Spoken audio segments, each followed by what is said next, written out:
Guys, today we are going to talk about another beautiful bird in the world. Do you know its name?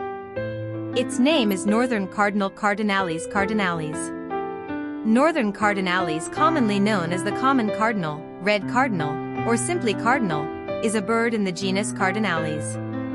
Male cardinals are bright red with a black mask around their bill, while females are a mix of brown and reddish-brown with a black mask.